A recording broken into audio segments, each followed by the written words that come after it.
এত লোকের মেয়ে বিষ খেয়ে গলায় দড়ি দিয়ে মরছে, আর এই লিঙ্গর কপালে একটা মেয়ে জোটে না।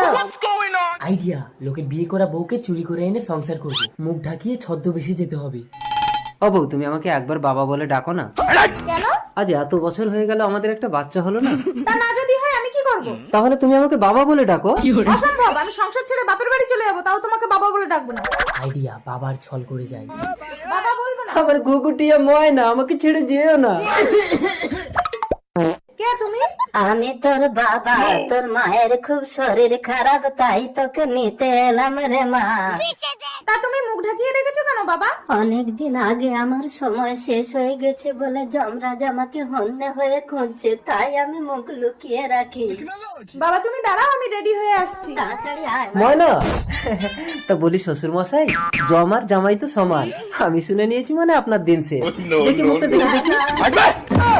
লিঙ্গ তুই